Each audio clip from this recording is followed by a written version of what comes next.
Are the American people fit to govern themselves, to rule themselves, to control them? I believe they are. Let me assert my firm belief that the only thing we have to fear is fear itself. God so loved the world that he gave his only begotten Son, that whosoever believeth in him should not perish but have everlasting life. There is the love of God.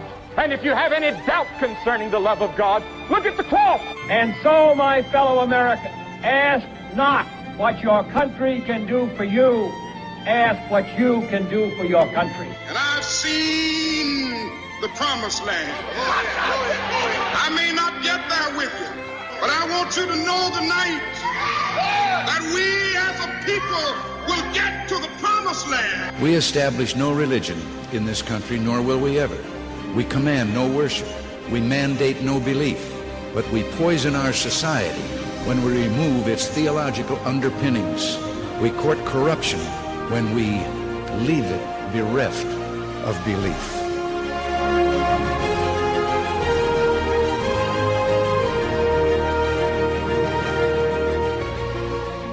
And welcome into another edition of American Heritage Live. I'm your host, Jeff DeShazo. Across from me, Ron Meyer, and in the booth, Daniel Connor, our producer. Ron is our longtime and from the very beginning our inimitable co-host. We're still trying to figure out what inimitable means, Ron, but it sounds good. Thank you, Jeff. Yes. And later on in the show, we're going to have Tom Walker, founder and CEO of American Village Citizen Trust. You know that in Montevallo we have one of the greatest treasures, American Village, which is American history and a learning experience with historically accurate buildings. I've been there many times and love it. Yeah, I was just going to say, Jeff, you were out there. Share it just a little bit if you can about very that. Quickly. Thank you. That's a great idea. Last July, we had a wonderful opportunity here at 97.7 The Peach to go out to represent the show American Heritage Live on site at American Village. We had our own booth through the auspices of 97.7 The Peach, and of course we thank them. But we were out there a lot of the day on the 4th of July. A spectacularly beautiful day, crystalline blue skies. And if you've never been to American Village, it's breathtaking because you've got historically accurate building like Mount Vernon, which they call President's Hall. They can't name it the same building, but they have Carpenter's Hall, the duplicate of Carpenter's Hall. They have a original architecturally accurate colonial chapel there, just like Christ Church, and several buildings as well. You will see militia and American colonial soldiers, continental soldiers drilling with musketry. And with what? With musketry. Oh. With their muskets and firearms and learning how to shoot. And there's a lot of hands-on experience for kids. Kids can come in.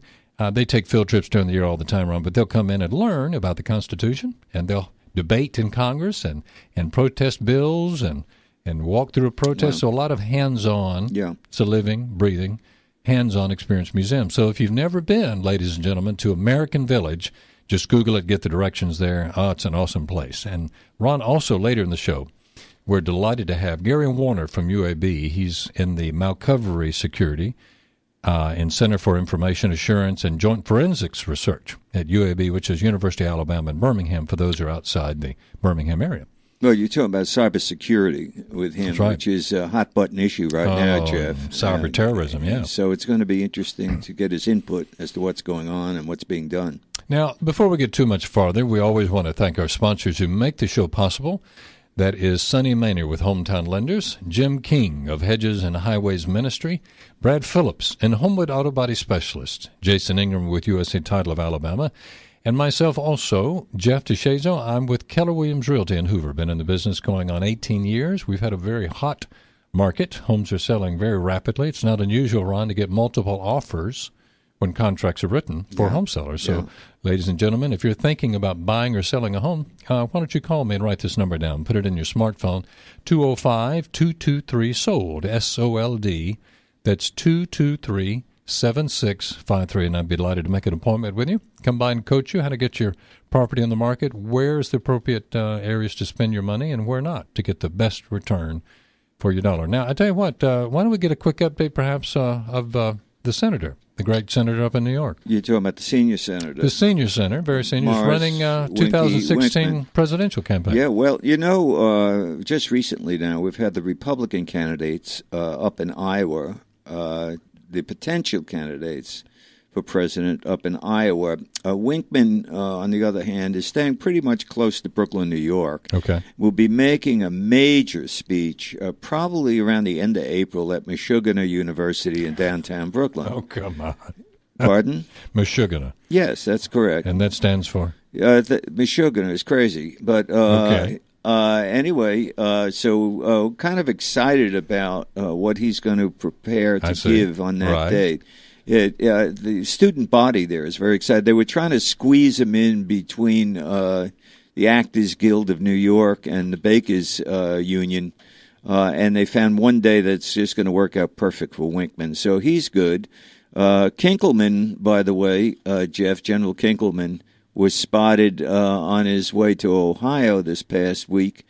He did get up to the Senate hearings on defense, and he was asked this question. They asked him what the state of the armed services are, and he said Alaska, which was a typical Winkman, Kinkelman response. He's back safely now at the institution, Happydale. Yes. Yeah, resting quietly. I'm sure he's been institutionalized. Yeah. Winkman and Blinkman or whatever. Well, Winkman, Blinkman, and Kinkelman. Yes. Okay.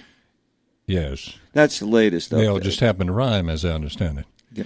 Well, without further ado, and I mean without further ado, yes, let's go ahead and bring in our one of our favorite guests, Tom Walker, who's the founder and CEO of the American Village Citizen Trust. How are you, sir? I'm doing great. Good to be with you today. Good. We opened your mic there, and Tom, I was there in July for the 4th of July. Had an awesome day. You remember how pretty the weather was? It was perfect weather. It couldn't have been more perfect. Very unlike summer in Alabama. And very unlike the 4th of July. Absolutely. At American Village. But a spectacular place there at American Village. We were talking just before you arrived about how the American Village is the American experience in miniature, with hands-on capability and opportunities for students and adults alike to experience America. Give us the quick snippet on American Village as we begin to set up now and transition the conversation for the anniversary for Patrick Henry's speech. Well, the American Village has been open now 15 years. It's that's hard to believe. It's a national treasure, I think, here in the heart of Alabama. And the reason it resonates, I think, with so many people is that it tells the story of liberty. And that ultimately is what America's experience is about. We're freedom-loving people, and it celebrates the independence and uses that as the cornerstone for education for good citizenship. Oh, perfect. See, that's why we have him here, because no one can explain it as well as Tom Walker. It is, though, however, due to the brutal nature of radio, we have to take a break. It's already time for that. And so when we come back, Tom, from the break, we need you to set up now the anniversary of Patrick Henry's famous speech, and we're going to hear the voice of Patrick Henry right after the break. Folks, you're listening to American Heritage Live. If you need to step away, you can stream it live at 977thepeach.com. We'll be back on the other side. If I sing but don't have love, I waste my breath with every song I bring. An empty voice, a hollow noise. If I speak with a silver tongue, convince a crowd but don't have love, I leave a bitter taste with every word I say. So let my life be the proof of your love. Hi, everybody. This is Jeff DeShazo, host of American Heritage Live. I'd like to tell you about my real estate business with Keller Williams Realty. For the past 17 years, I have been serving the greater Birmingham area. When it comes to life's experiences, few areas give more satisfaction than owning your own home. This is a part of the American dream. Perhaps you own a home and would like a free comparative market analysis before you list it to sell. Or you may need to downsize, or need a larger home. Whether you're a first-time home buyer or considering buying a second home for your family vacations, whatever your needs are, I invite you to call me today at 205-223-7653. Or you can visit my website at jeffdeshazo.com. That's Jeff, DESHAZO.com, and there you can request free listing alerts for any houses you like to be sent to you. I'd also like to send you my free mobile phone app for your smartphone, where you can search for houses over your phone. Please call me today at 205-223-SOLD. That's 205-223-7653. 223-7653. And together, we'll make real estate your estate. Jim King is a concerned American and one of our sponsors and friends here on American Heritage Live. Jim is on the board of the Hedges and Highways Prison Ministry. They provide adults and teens leaving prison with assistance in these areas: counseling, support groups, assistance in finding housing and employment, food and clothing and education. Right now, they're raising funds for gift bags, which includes items not provided in prisons. These items include toothpaste, washcloth, shaving cream, soap, and shampoo. It is amazing how many are in prison without any connection to family or friends. These gift bags will lift their spirits and allow them to feel support from a ministry that will help them once they get out. Hedges and Highways is a 501c3 organization, so all contributions are tax deductible. At the moment, their goal is to raise $20,000 for the gift bags, and they need your help. Please make checks payable to Hedges and Highways Prison Ministry, P.O. Box 112075, Birmingham, Alabama 35211. Or call Director Lois Gardner for more information. That number is 205-516-5634. 205-516-5634. Please call them today.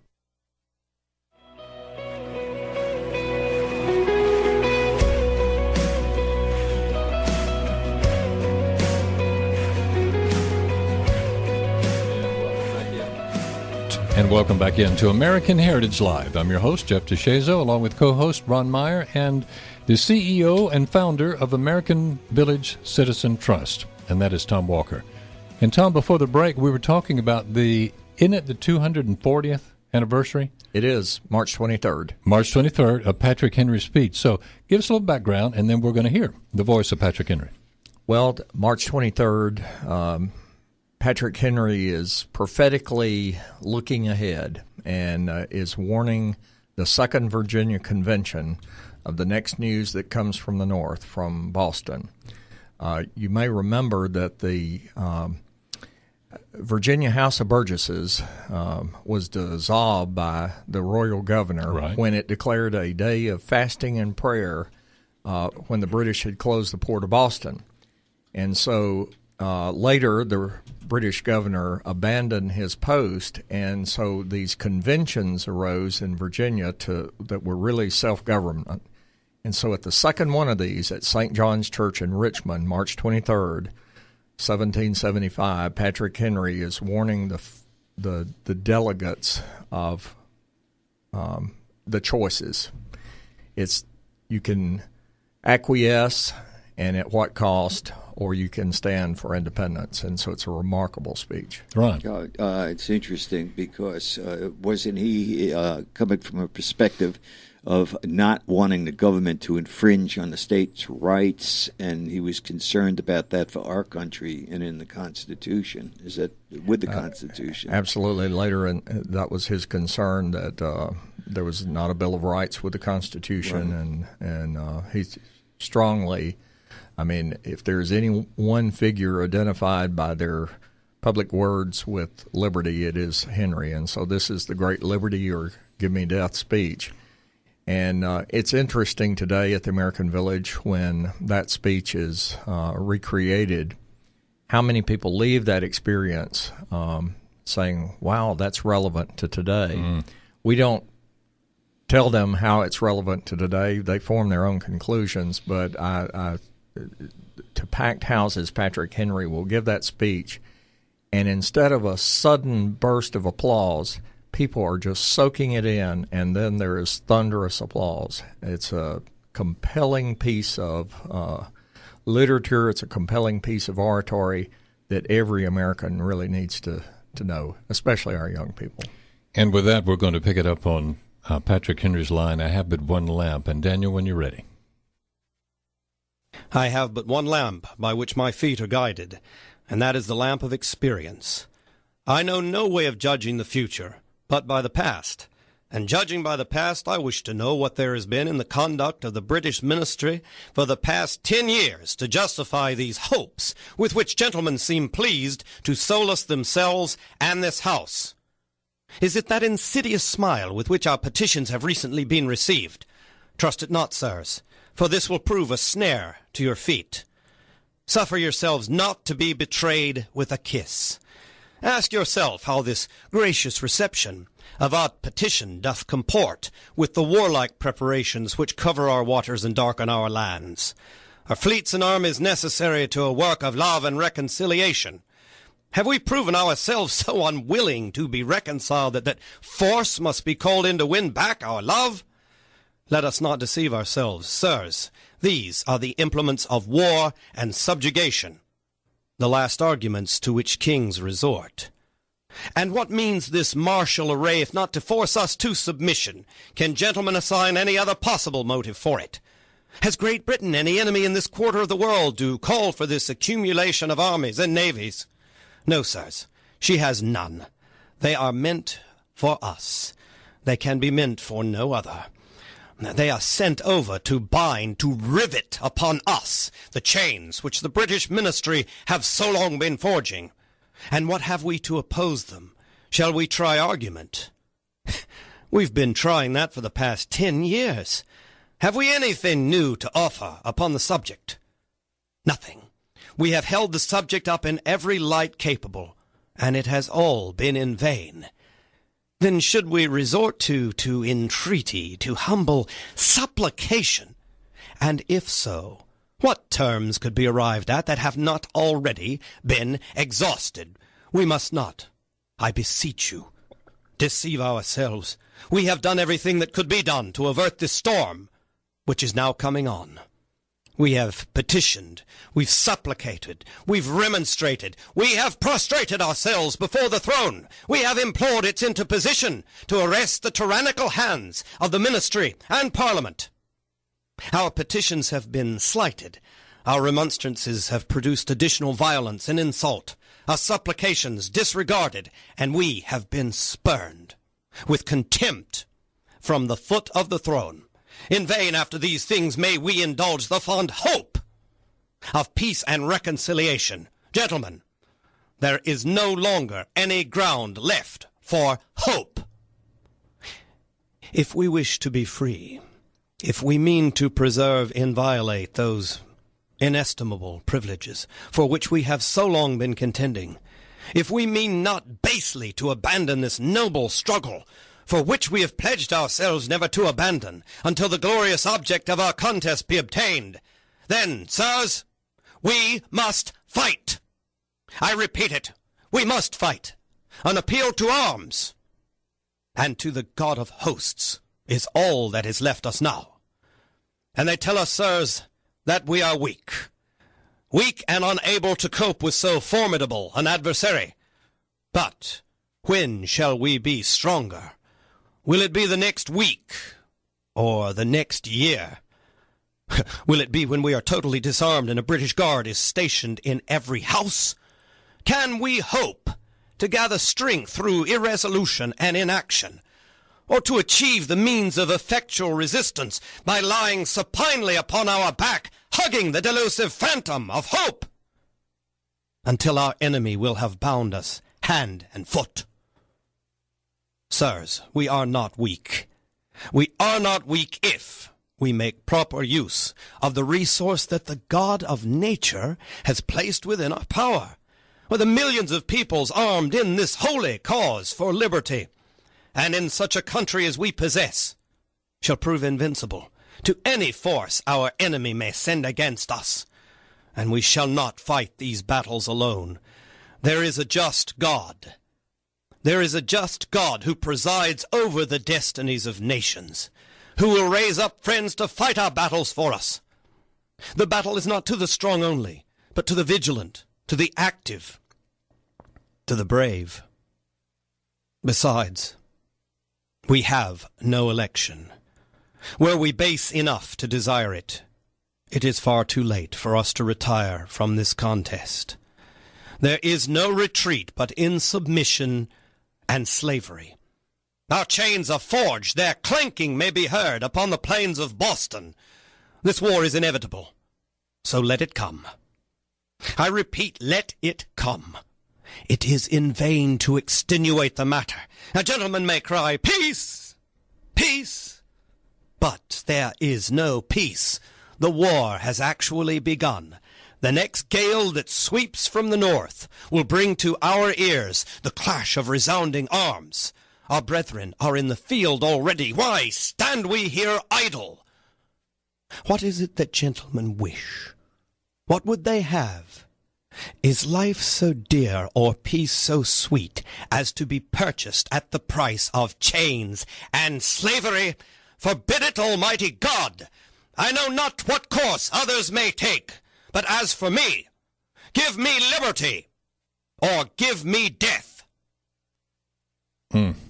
Breathtaking. Breathtaking. The hair on my arm is standing straight up and saluting.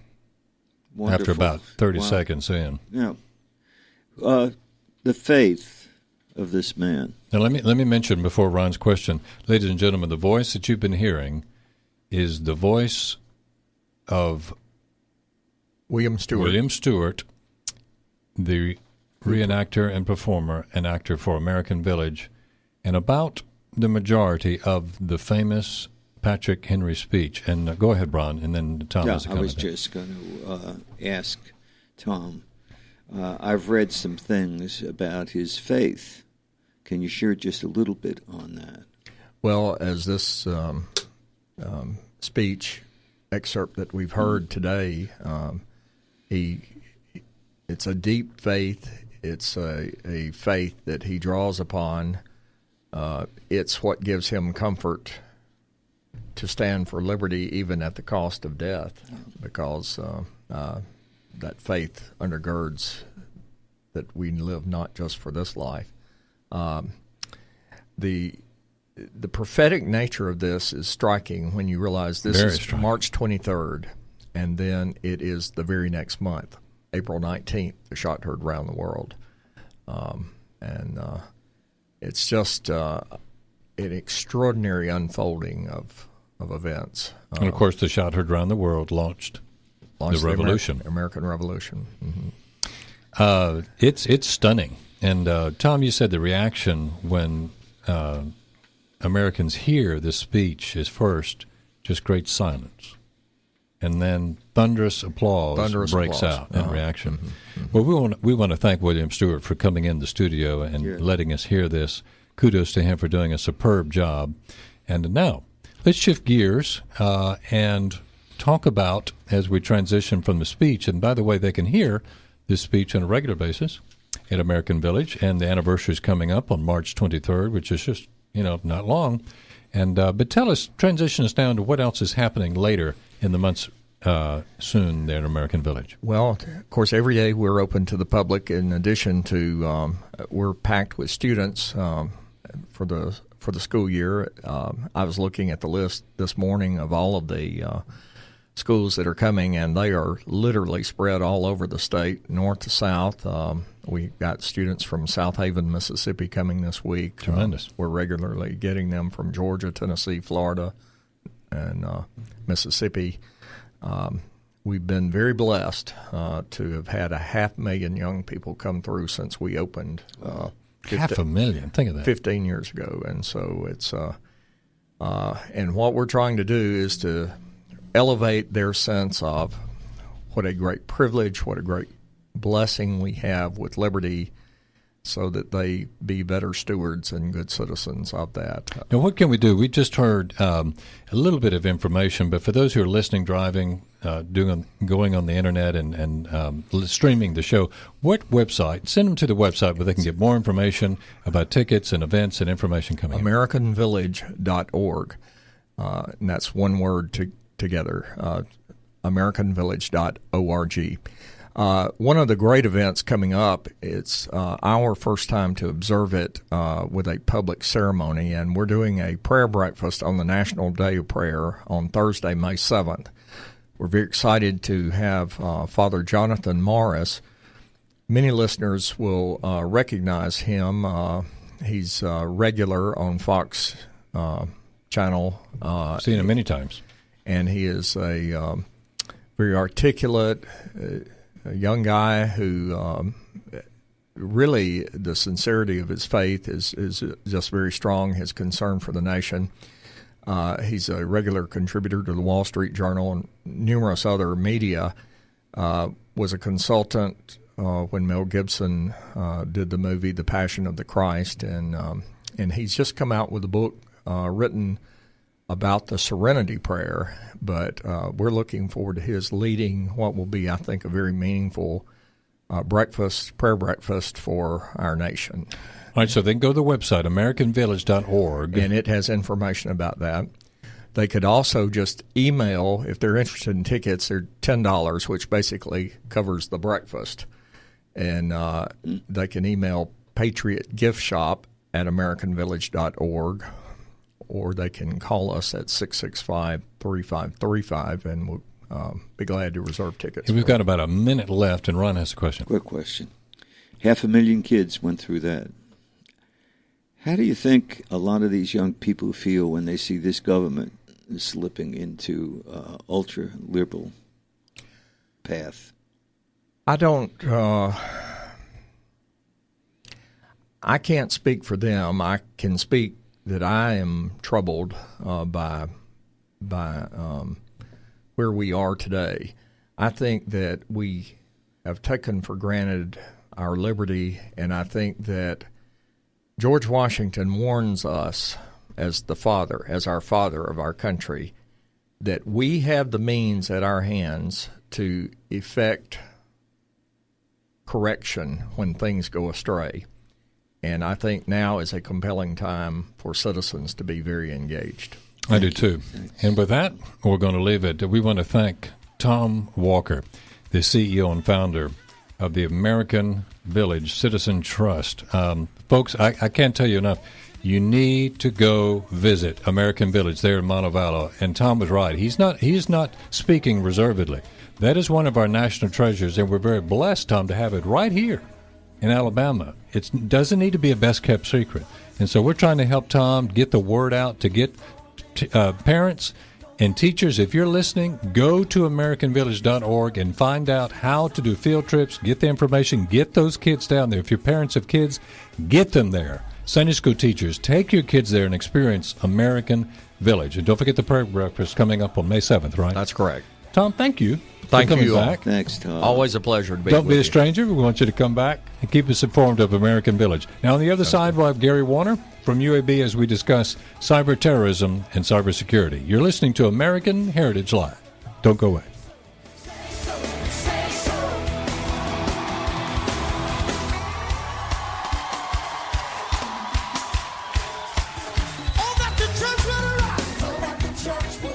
Hi, this is David Barton. You're listening to American Heritage Live with Jeff DeShazo and Ron Meyer. Birmingham is ranked in the top 10 for hottest housing markets for 2014. So whether you're a first-time home buyer, buying a second family home, or perhaps needing to downsize, be sure and call Sonny Maynor with Hometown Lenders. Sonny continuously operates from the core belief that exceeding expectations is the only way to do business. Sonny delivers this pledge through unsurpassed customer service. Using leading-edge technology, he can provide the most innovative and creative financing solutions available. At Hometown Lenders, Sonny makes sure that each customer receives the highest level of personalized service and communication throughout the entire loan process, guaranteed. If you like, you can even close your loan right in your own living room. Call Sonny Maynor today at 205-440-2444. 205-440-2444, or go to his website at 989-7171.com. With Sonny Maynor and Hometown Lenders, people before profits isn't just a catchphrase. It's the way they do business every day. Friends, have you been in a car accident recently and need to get some body work done, or do you need a new paint job for that favorite car? Then write this down. Homewood Auto Body Specialist. That's where you need to go. They are locally owned and have been in business for over 23 years. Brad Phillips is the owner and Hubert Underwood is the manager. Most of the staff have been with Brad for over 20 years. Homewood Auto Body Specialists are located at 96 Robert Jemison Road in Homewood. A member of the Better Business Bureau, they service foreign and domestic cars and are ICAR and ASE certified. And yes, they'll provide free estimates. Their equipment is state-of-the-art to handle all of your collision-related work, and the staff trains constantly to stay up to date with all the latest techniques. All services are guaranteed as long as you own your car. They are a direct repair facility and do business with most all insurance companies. They're open Monday through Friday, 7:30 a.m. to 5 o'clock p.m. Call them today at 205-941-2410. 205-941-2410. That's Homewood Auto Body Specialists.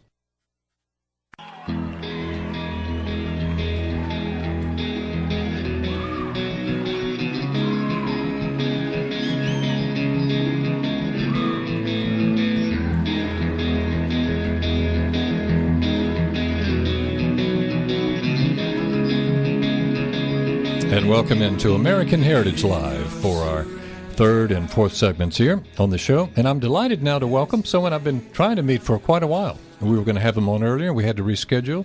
And that is Gary Warner from UAB. And for those outside the greater Birmingham area, UAB is the University of Alabama in Birmingham. He's with the Malcovery Security and Center for Information Assurance and Joint Forensics Research at the University of Alabama. Gary, welcome to the show. Glad to be here, Jeff. Well, we're delighted. And there is a very relevant, great relevance to having this gentleman on. He came highly recommended to us by former Congressman, well, he is like Congressman Spencer Backus on the show, Ron, you may remember. Yes. And he was bragging on Gary for his knowledge and expertise. I was thrilled that we have Gary locally, to have you right here. But give us a little background on what you've involved nationally and why you're here at UAB. Well, we've been working since about 2007 at UAB. The big emphasis has been how do we train people who are going to do cyber investigations, whether that's in law enforcement or in a corporate setting.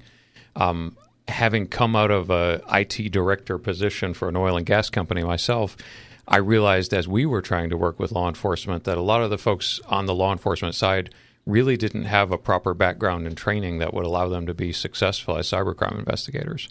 So back in 2007, I went to my boss and said, hey, I'm going to quit.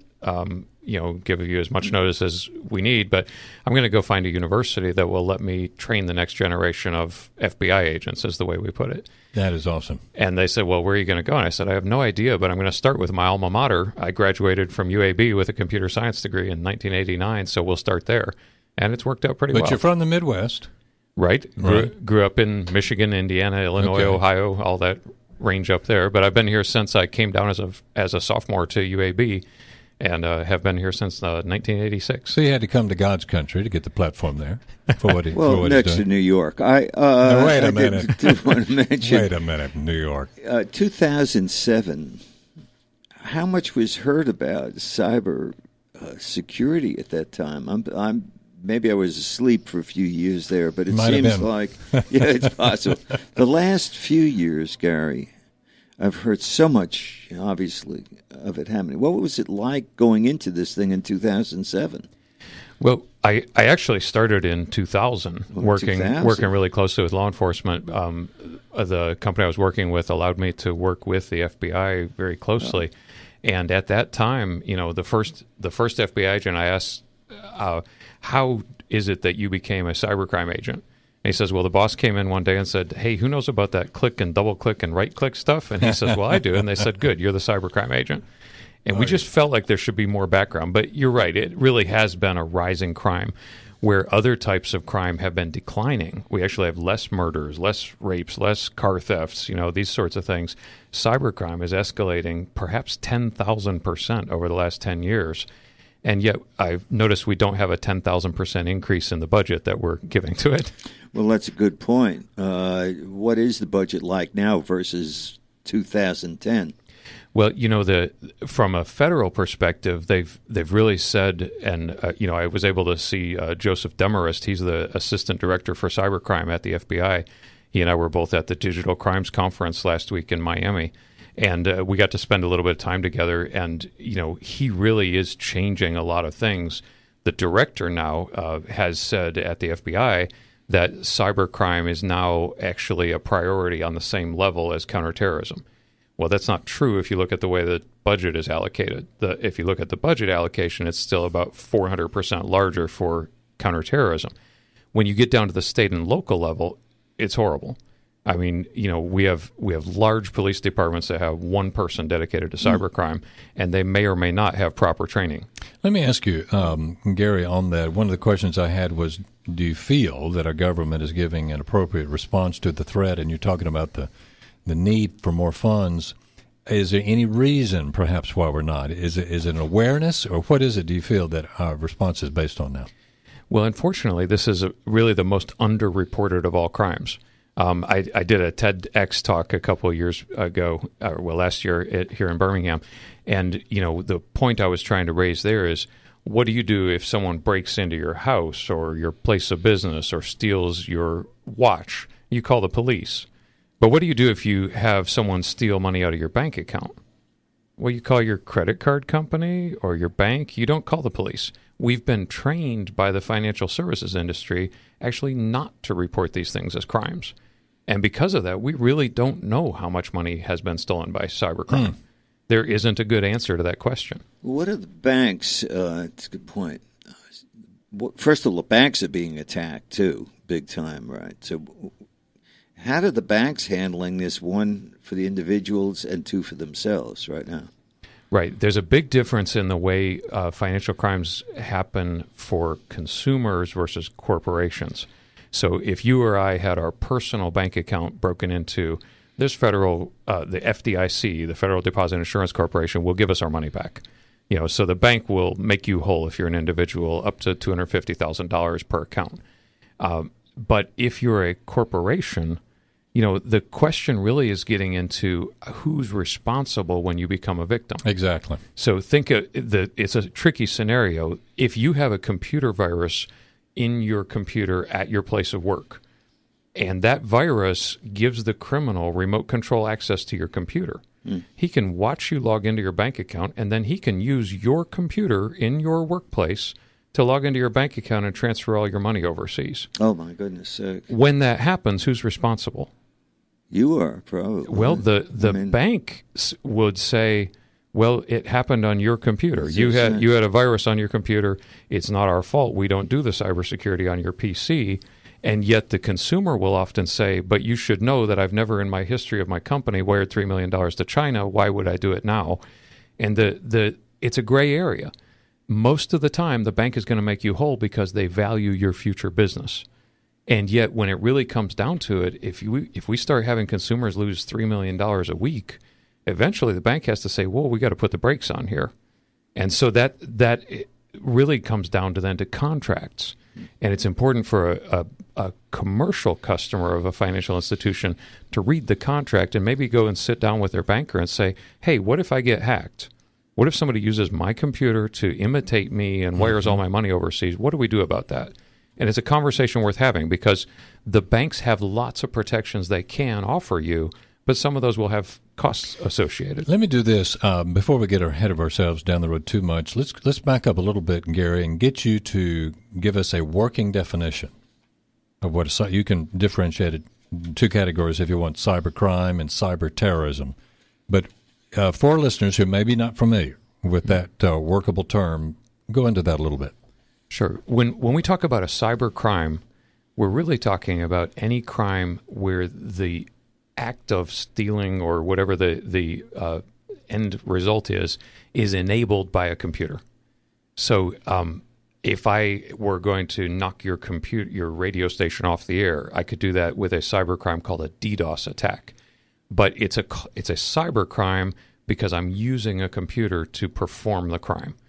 So in a DDoS attack, a distributed denial of service attack, I would infect thousands of computers with a virus and say, okay, everybody attack the peach.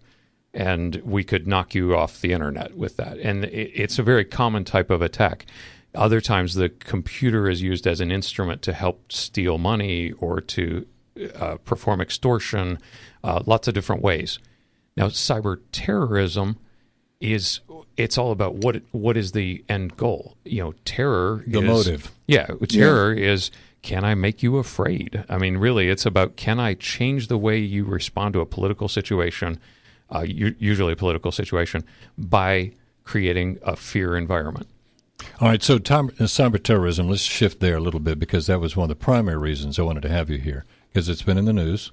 I'd like to ask you, I'm going to cut to the chase this way. Answer it however way you will.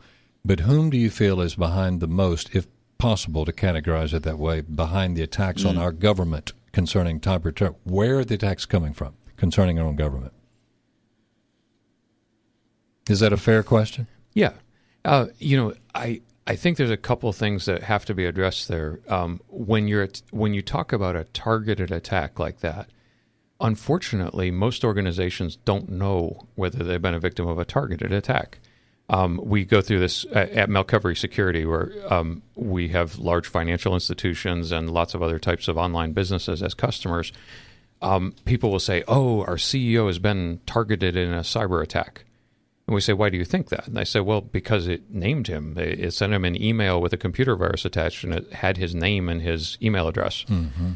All right. Well, as someone who views the threats against thousands of organizations, we can say that wasn't a targeted attack. Every CEO in America got that email. Well, it's sort of the same thing with the military attacks or attacks against our government. The government is quick to say, "Oh, we were targeted in this attack."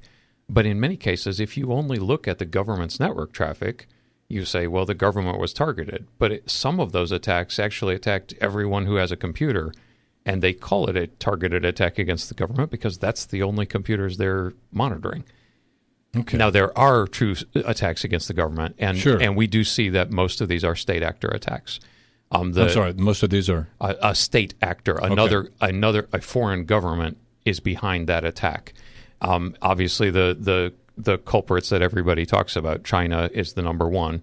Russia and Iran are probably 2 and 3. And in both Russia and Iran, they often will use an intermediary group where, for instance, when the Iranian government was attacking the U.S. banks over the last couple of years in 2013 and the early part of 2014, these were DDoS attacks that were taking the banks offline.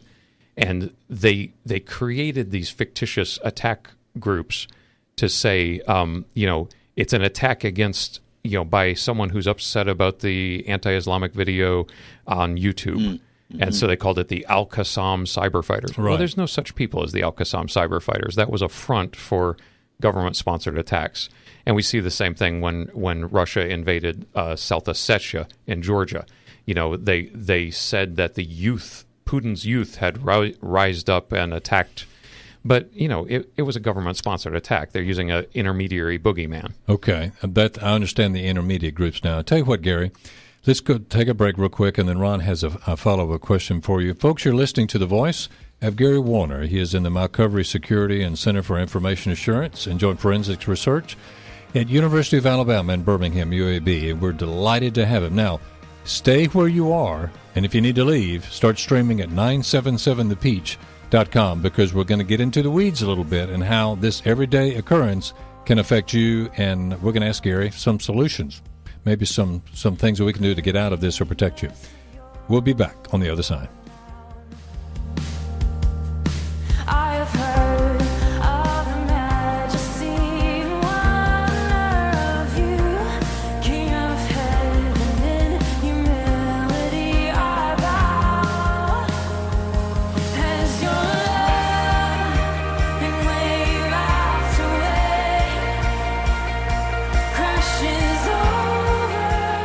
This is Bruce Terry of Liberty Church in Hoover, and you're listening to American Heritage Live with Jeff DeShazo and Ron Meyer.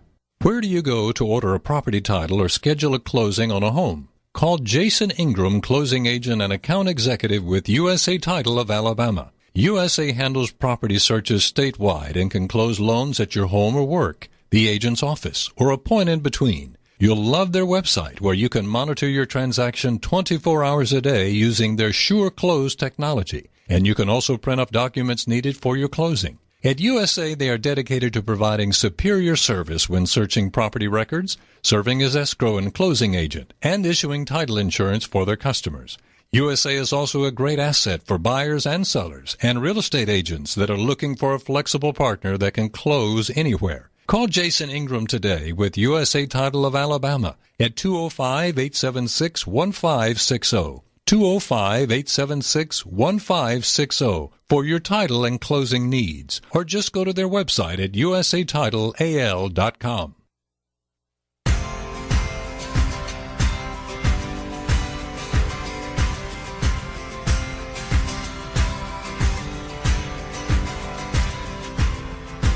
When I lose my way and I forget my name. All right, welcome back into American Heritage Live. You've been listening before the break to the voice of Gary Warner from UAB. Ron, you had a question. Well, yeah, one of my questions, Gary, would be, so two things. One, where are we now in regard to fighting this stuff? I mean, we're not hearing a lot about it. I know people my age haven't got a clue anyway. I mean, have a rough enough time doing an email. Now, they read some of these things and they get scared out of their skulls with what's going on. So, nationally, where are we at? How are we fighting this thing? And two, how about us on the other side of this, fighting back and breaking into their security systems? Yeah, there's a couple good questions there. So first, how are we doing? We're losing. If this is a war against cybercrime, we are on the losing side right now. However, there have been some battles won recently. We used to have a horrible time because the truth is that in many of these situations, the criminal's overseas. And so we've had some recent wins where we've gained the cooperation of foreign law enforcement to help us put some people in jail. You know, that started really in 2010. We had the Ukraine come in, and the Ukrainian police helped us identify and arrest several of the big virus writers that were attacking Americans and stealing their money. Well, who would have thought it, the Ukrainians? Yeah, and so a lot of the places where historically we've had problems, the Ukrainians, the Russians, the Romanians, we've had virus writers arrested in Russia. We've had cooperation on some levels with China. While they may spy on us and we may spy on them, we both want people not to have their personal fortunes stolen. And so even in China, we've had cooperation on certain types of cybercrime, not the espionage things, but on just basic bad guys stealing money. Even the Chinese have been helpful there.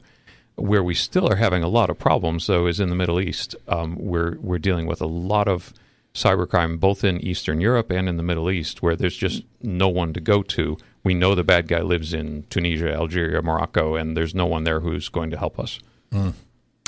Capability of our big bully threat right now, ISIS, any capability there of causing any cyber terrorism in that organization? Well, we haven't really seen anything that I would call cyber terrorism there. What we are seeing is propaganda and recruitment. Oh, absolutely. And we have people from every state in the United States have traveled to the Middle East to fight with ISIS. And they're excellent at using social media to glamorize and glorify what's happening. Well said. And so we are seeing more and more that they are Western educated. They have fantastic media people. They have fantastic programmers. And we're starting to see them developing cyber weapons. So we have seen attacks coming where the attack is originating from ISIS. That really hasn't been their focus, though. Their focus primarily has been the use of the Internet as a propaganda tool. Now, the second part of Ron's question, he was asking, and I wanted you to get into this too, was we as consumers, every day, Monday through Sunday, what's the threat against us? We understand there's a threat against us concerning cybersecurity, cyber crimes. What can we do, Gary, on a personal basis to stymie this, block this? For an individual consumer especially, the biggest threat that we're still dealing with is email. It used to be attacks coming in off the Internet that could just hit your computer directly, but that was really because we didn't have consumer-class firewalls deployed. You know, now when you get a cable modem at your house, it actually takes care of a large variety of cyber attacks just out of the box. Plugging it in protects you from a great deal of attacks. Where we're still seeing the problem, though, is when you're visiting websites that have malicious content or when you're receiving email. And email is really the big vector that we're still seeing the most threats from. So you'll get an email that looks like it's from FedEx or Amazon.com or your bank, and some of those emails will take you to web pages that will trick you into giving up your personal information. We call those phishing emails, where it looks like you're on a local bank's website, you put in your user ID and password, and you've just sent that to the criminal. The second type, though, is when there's a computer virus or malware, we call it generically, when clicking on that link or opening that attachment that may say, there's been a problem with your IRS filing and you're not going to get a refund, please see the attached document. Wow. When you open it, you've infected yourself with malware. Mm-hmm. Yes. There's some lady at my church that came up to me about a month ago, and with a straight face, she said, "Ron, did you send me an email on a diet pill?" And yes, kidding? Just curious. Yeah, that's a dangerous question. Yes, I noticed you were overweight. Yeah, that's right. I figured this might be of some help. I had absolutely no clue whatsoever how that could have happened. Mm-hmm. Well, that's an example of what he's talking about. Yeah. So next time we come in, we'll live disassemble your computer and find out how it's infected. Thank you. So unfortunately, there may be an indication from that your computer may have a computer virus on it. What ends up happening is that the criminals will steal your email user ID and password. If when they sent that email, you see that it was sent to many individuals and they're all people that would be in your address book, then it's very likely that the criminal actually knows your password to your email account. So Yahoo, Hotmail, AOL, these type of email accounts, when they've learned your password, now they can send threatening things or even just a diet pill referral like this one. That's not going to infect them with anything, but as your friend, I'm more likely to open an email from you, and the criminals know this. All right, so he needs to change his password. Would that help? I did that. Immediately change your password. Yeah, okay. If you have a report like that, changing your password is the first thing to do. The second problem, though, is how did the bad guys get your password? And there's really three things we could think about. I don't want to go into the weeds too much here, but and cut me out if I go the wrong path. But the first thing is that when you have an email, a password, many individuals use the same password for everything. And so you could have lost your password anywhere, and the bad guys say, well, let's see, does Ron at the Peach with this password work on Google? Does it work on Yahoo? Does it work on Hotmail? Does it work at Citibank? Does it work at Bank of America? And they'll take your password that they may have stolen from any site. Maybe it was a dating website that got breached and they stole all the passwords for the people who use that site. And then they turn around and try that password everywhere else that you might have an account. And that's a very successful way. We call that a password reuse attack. And the lesson there is you really should have different passwords for different sites, because if any one of those has a security breach, they could use that same password, if you use the same password everywhere, to attack anything else that you have access to. That's great, Gary. There was a chain store that I was a part of, and they had hacked into the database for the big chain. I won't mention it. Protect the whatever. And next thing I know, mention it? Yeah. No. Oh, well, no. I don't want to go there. So we want to stay on the air. So so the bank sent me a new card. I didn't know until the bank sent me the new card, canceled my other card. I tried to use it, and my card was rejected, my bank card. And so here comes the new card. It had happened, and it was over and done with before I even knew about it. But to their credit, my bank was trying to get a jump on that.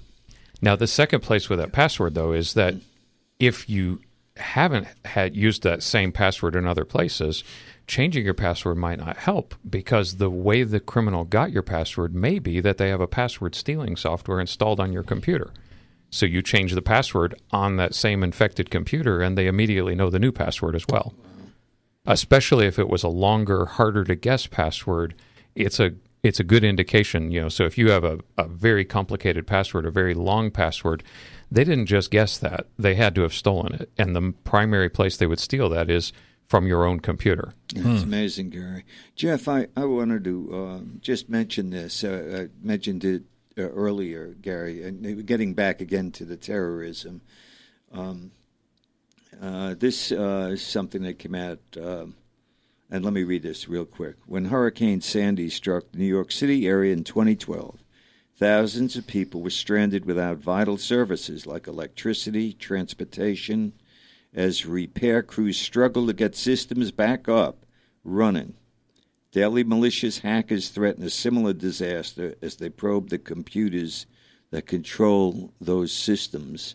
So where are we with this? I mean, isn't it possible to shut us down? Well, as a country. Yeah, the question you're really getting at is, we call it industrial control systems. Mm-hmm. How easy is it to hack the systems that control the generation of our electricity or the distribution of our water and gas? And fortunately, this is an area that the Department of Homeland Security focuses on very intently. Is it possible? Yes, there's theoretical possibilities. But for instance, here in Alabama, I've been to visit the people who are in charge of the security at Southern Company, and I have to say they have amazing security. They're doing an excellent job in breaking up their network into pieces, so it would be very difficult to have a successful attack there. Then from the government side as well, the Department of Homeland Security has a specialty group called ISAC, Industrial Control Systems Information Sharing Analysis Center, that focuses on that type of activity. Now, is there still a lot of vulnerability in that system area? Yes, there is. A lot of these systems were designed far before the age of the Internet, and unfortunately, a lot of these components have to stay in use for 30 years or longer. Imagine using a 30-year-old computer. Well, that's actually what's happening in some of the companies around the world with regard to these types of systems. Well, one of the things I wanted to mention, Gary, you told me off air, was the new data breach laws. And that Alabama, is one of 3 that doesn't have it. And that what we need, because one of the things we talked about, Gary, is we try to inspire listeners what they can do to become engaged and to make a difference. So what Gary's espousing is we need to cry out and contact our congressmen and our senators to make an appeal for Alabama to have a new data breach law, right? Is that correct? Well, it's two-phase, really. Okay. There is new legislation being introduced at the federal level because the problem at the state-by-state level is now if I'm a major corporation, I have to comply with the data breach laws in 47 different states. Oh, I see. And it's about 30 different formulas. Some say I have to notify you within 48 hours, and some within 5 days, and some within 2 weeks, and some only if I have 3,000 residents, or some if it's 5,000, or some it's 10,000. And having a federal law in this situation would allow us to have one set of rules that applies to everybody. And so I'm a big advocate in this particular situation of it being a federal law. But because it's impossible to pass anything through Congress, as we've seen for a decade now, we do need to catch up to the 20th century, and this is well into the 21st century, yes, and have a data breach law in Alabama. Right now, if an Alabama corporation were to lose all of your Social Security numbers, your credit card numbers, your passwords, your home health care information, there is no law that would compel them to tell you that that criminals have stolen all the data. Wow. And that just seems like an enormous oversight. Well, we've just got a couple of minutes, Gary, and one of the things that we try to do at the end of every show is we talk about the issues of the day. We talk about the concerns, the threats on our liberties concerning the Constitution, the guarantees that we have, the freedoms that we have. But a lot of Americans feel there's no hope. There's nothing they can do. It's the big elite in Congress and in government and in the White House. They control everything. We have no voice. And we're here to say, here at American Heritage Live, that's not true. You do. But it starts about becoming engaged, getting a glove and getting in the game. Don't believe the lie and the myth that you have no voice, you do. But the real answer that we also talk about, Gary, is the hope that we have in Jesus Christ. I know you're a man of faith, and you share that. And folks, we want to remind you that the answer for your concerns and the daily fears you have on a daily basis, we can do things in a natural level, but the ultimate peace and security we have for our own lives is through a faith in Jesus Christ. So I want you to pray with me quickly, and then we're going to thank Gary for being on our show. Let's surrender your life. Lord, I've got my life. I'm concerned. I'm concerned about the securities and what Gary is talking about. I can understand all that. But I'm asking that you take over my life. Come into my life. Forgive me of sin. I surrender to you. You be Lord. I commit it to you now. In Jesus' name. Now let me encourage you to get into a local church that preaches the Bible and where you can grow in small groups and be discipled and to learn more about who this person is in Jesus Christ. Gary, thank you for being on the show. We want to have you back. Well, I appreciate the time, and we've got a lot of more things we can talk about, so I look forward to coming back again. Oh, you're welcome. Well, folks, you've been listening to American Heritage Live. On behalf of Ron Meyer, our co-host, and Daniel Connor, our producer, My name is Jeff DeShazo. Thanks to our sponsors, Keller Williams Realty in Hoover, Sonny Maynor, Jim King, Brad Phillips, and Jason Ingram. We'll be back next week, folks,